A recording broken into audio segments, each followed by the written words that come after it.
Namaku Desi, usia 22 tahun. Sejak lulus sekolah, aku ikut Bulek di kota, bekerja membantunya di rumah. Besar milik majikannya seorang pria keturunan Belanda, berusia hampir 50 tahun, tapi masih gagah dan kaya raya. Semua orang memanggilnya Tuan Willem. Aku tak pernah berpikir hidupku akan berubah hanya karena penampilanku. Jujur saja, aku memang suka tampil menarik. Bukan karena ingin menarik perhatian siapapun, tapi karena aku percaya diri. Kadang aku pakai kaos tipis atau daster yang jatuh pas di tubuh. Itu saja sudah cukup bikin orang-orang di sekitarku menganggap aku menggoda. Tapi aku bukan perempuan murahan. Aku hanya ingin nyaman dengan diriku sendiri. Tapi mata Tuan Willem mulai berubah sejak hari itu, saat aku tanpa sengaja menyiram tanaman. Pagi-pagi hanya dengan kaos tipis dan celana pendek. Matanya tak berpaling dariku.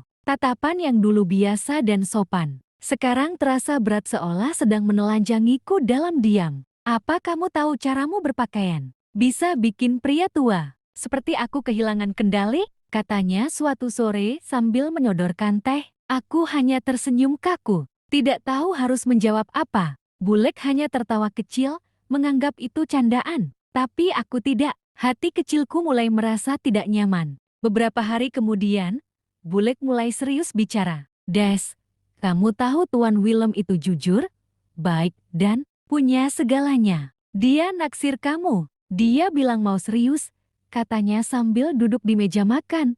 Wajahnya penuh harap. Aku tercekat. Tapi dia sudah seperti bapak-bapak. Justru itu, kamu nggak perlu susah-susah hidup. Dia bisa bahagiain kamu. Kamu tahu sendiri, kerjaan kamu juga nggak akan selamanya. Ini kesempatan, Des. Aku ingin bilang tidak, ingin berteriak, tapi mulutku keluh. Di rumah itu, aku bukan siapa-siapa. Bulek yang menampungku, memberiku makan, dan aku tak punya pilihan lain. Hari demi hari, aku mulai merasa seperti binatang buruan. Tuan Willem makin sering memperhatikan. Kadang sengaja menyentuh tanganku saat menyodorkan gelas. Kadang berdiri terlalu dekat di dapur. Senyumannya tak lagi terasa ramah, lebih seperti kepemilikan. Aku masih Desi yang sama. Tapi dunia di sekelilingku berubah. Dan aku tahu, ini baru permulaan. Sejak Bulek menyampaikan niat Tuan Willem itu, suasana rumah berubah. Tak ada lagi jarak profesional antara majikan dan pembantu.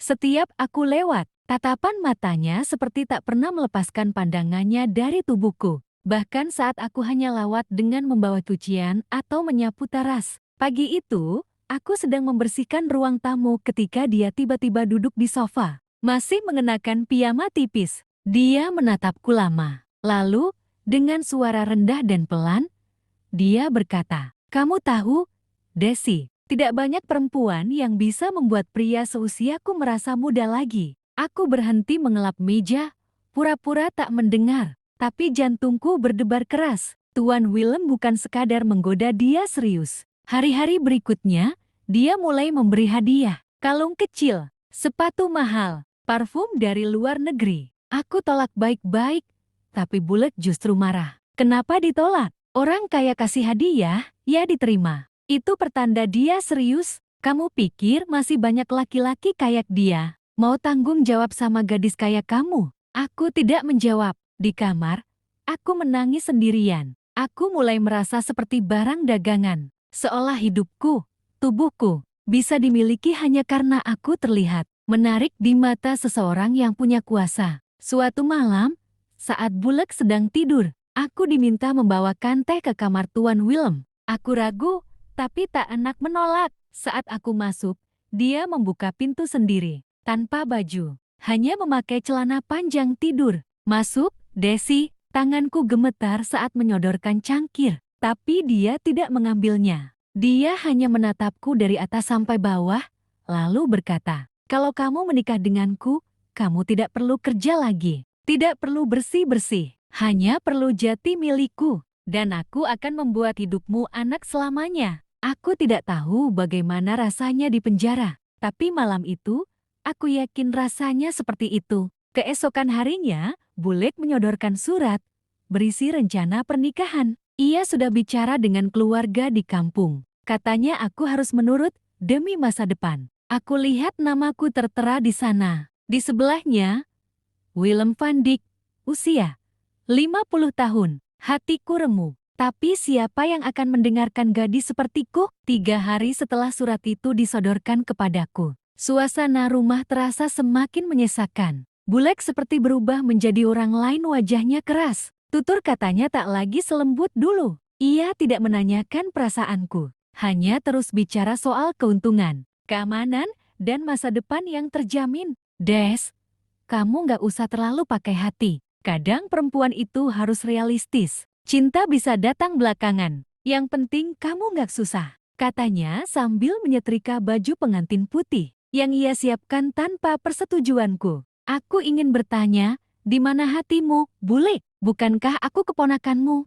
Tapi aku hanya diam. Karena saat orang dewasa bicara soal uang dan stabilitas, suara perempuan muda sepertiku dianggap remeh. Beberapa kali aku mencoba menelpon ibu di kampung, tapi yang kuterima hanyalah ucapan pasrah. Kalau dia baik, nerima kamu, ya syukur. Nah, ibu nggak bisa bantu apa-apa dari sini. Hidup itu soal bertahan. Itu kata-kata yang menghancurkanku, karena aku sadar, bahkan keluargaku sendiri hanya melihat peluang, bukan luka. Hari pernikahan pun dipercepat. Tak ada pesta mewah, hanya tenda kecil di halaman belakang. Beberapa tamu dari lingkungan rumah Bulek, dan tentu saja, pria yang usianya 2 kali lipat usiaku, berdiri di sampingku dengan setelan jas mahal dan senyum kemenangan. Saat penghulu bertanya apakah aku bersedia, suaraku tak langsung keluar. Tenggorokanku kering, tanganku gemetar. Desi binti Suryana, apakah kamu bersedia dinikahkan dengan Willem van Dijk dengan mas kawin seperangkat alat salat dan uang tunai 50 juta rupiah? Aku menoleh pada Bulek. Dia mengangguk pelan, seolah memperingatkan, seolah berkata, "Jangan buat malu." Aku menarik napas panjang, dan akhirnya, "Ya, saya bersedia." Tepuk tangan terdengar, tapi semua itu terdengar jauh, samar, seperti aku sedang menonton diriku sendiri dari kejauhan. Dalam balutan kebaya putih, aku merasa seperti boneka yang dibungkus cantik tapi kosong di dalam. Malamnya, aku duduk di tepi ranjang besar di kamar utama. Rumah itu kamar, yang kini katanya milikku juga. Tuan Willem masuk menutup pintu dengan lembut. "Akhirnya kamu milikku, Desi," bisiknya sambil menyentuh pundakku. Aku menunduk, menahan napas, menahan air mata. Malam pertama baru akan dimulai, tapi tubuhku sudah merasa lelah, dan hati kecilku berbisik lirih. Apakah ini yang dinamakan kehidupan yang terjamin? Udara malam terasa lebih dingin dari biasanya. Meski pendingin ruangan dinyalakan lembut di kamar utama itu, aku duduk di tepi ranjang. Tubuh masih dibalut kebaya pengantin sederhana berwarna gading. Rambutku yang disanggul rapi sudah mulai berantakan, tapi tak kupedulikan. Yang kupikirkan hanya satu, bagaimana cara melewati malam ini tanpa runtuh? Pintu kamar tertutup perlahan. Aku menoleh. Tuan Willem, kini resminya suamiku, masuk sambil membuka kancing kemejanya satu persatu. Wajahnya tampak puas. Matanya menatapku seperti seorang pria yang baru saja mendapatkan hadiah paling mahal dalam hidupnya. "Cantik sekali malam ini," katanya sambil mendekat. "Kamu milikku sekarang, Desi. Tak ada lagi jarak di antara kita." Aku menunduk, tak sanggup membalas. Tanganku mengeratkan lipatan kebaya, seolah bisa melindungi diri dengan kain itu. Tapi aku tahu, tak ada yang bisa benar-benar melindungiku malam ini. Sentuhan pertamanya membuat tubuhku menegang. Bukan karena cinta, tapi karena takut. Aku mencoba tersenyum, mencoba menahan napas panjang agar tubuhku tidak bergetar terlalu jelas. Ia mencium dahiku, lalu memelukku. Dingin, datar, tak ada kehangatan yang sering kubayangkan dalam cerita-cerita cinta. Lalu malam itu menjadi malam yang panjang. Bukan 1 kali, bukan 2, tapi 5 kali ia menuntut haknya sebagai suami. Tubuhku kelelahan. Bahkan saat aku menangis pelan di balik selimut, ia hanya tersenyum sambil berkata, "Kamu akan terbiasa, Desi. Malam ini baru permulaan." Aku tak menjawab. Suaraku hilang entah kemana. Yang tinggal hanyalah rasa hampa yang menyesakkan dada. Saat ia tertidur lelap, mendengkur pelan di sisiku. Aku bangkit perlahan. Duduk di sudut kamar, menatap pantulan wajahku sendiri di cermin, rambut acak-acakan, mata sembab, wajah pucat. Aku tak mengenali diriku sendiri. Kamu akan hidup enak, kata Bulek. Kamu aman, kata keluargaku. Tapi mengapa hidup enak ini terasa seperti kurungan emas? Mengapa keamanan ini membuatku ingin berteriak minta tolong? Malam pertama seharusnya istimewa. Tapi untukku, itu adalah malam pertama kehilangan seluruh kendali atas tubuh dan hidupku. Dan untuk pertama kalinya, aku mulai berpikir soal melarikan diri. Hari-hari setelah malam pertama itu terasa seperti bayangan gelap yang terus menempel di tubuhku. Tak bisa dibersihkan, tak bisa kulupakan. Tuan Willem, suamiku begitu orang-orang menyebutnya tak lagi menyembunyikan keinginannya. Setiap malam, setiap waktu ia di rumah, ia menuntut kedekatan fisik seolah aku adalah miliknya sepenuhnya. Kamu masih muda, kamu bisa tahan, katanya saat aku mulai menunjukkan lelah. Tapi bukan hanya tubuhku yang lelah, jiwaku jauh lebih rapuh. Setiap sentuhan yang dipaksakan, setiap malam yang terasa seperti hukuman, semakin membuatku merasa seperti bayangan diriku sendiri. Desi yang dulu berani, yang ceria, yang punya mimpi, kini menghilang. Kadang aku menatap keluar jendela malam-malam. Rumah ini besar, nyaman, lengkap, tapi tak ada satu sudut pun yang membuatku merasa aman. Tak ada satu ruangan pun yang bisa kusebut rumah. Bulek tak pernah bertanya bagaimana aku. Ia hanya datang saat ingin memuji barang-barang baru yang dibelikan. Tuan Willem, tas mahal, gaun, bahkan kalung berlian kecil. Semua itu ditaruh di hadapanku seolah cinta bisa dibeli, seolah luka bisa disembunyikan dengan hadiah. Lihat, hidupmu sekarang jauh lebih baik dari dulu, kata Bulek sambil tertawa. Tapi mereka semua tak tahu. Tiap malam aku menangis diam-diam. Tiap kali ia memanggilku ke kamar, jantungku berdetak cepat. Bukan karena cinta melainkan takut. Aku takut tak bisa lagi mengatakan tidak. Aku takut tubuhku benar-benar kehilangan arti. Suatu pagi, setelah malam yang berat, aku bangun dengan tubuh lemas dan mata bengkak. Saat berkaca di kamar mandi, aku tak bisa menahan air mata. Kamu bisa bertahan, Desi, bisik batinku, atau kamu akan hancur pelan-pelan. Hari itu aku tidak bicara banyak. Aku hanya duduk lama di dapur, memegang gelas kosong, berpikir, apakah semua ini akan jati hidupku selamanya? Atau masih ada pintu keluar yang bisa kubuka? Dan disitulah untuk pertama kalinya, niat itu tumbuh perlahan.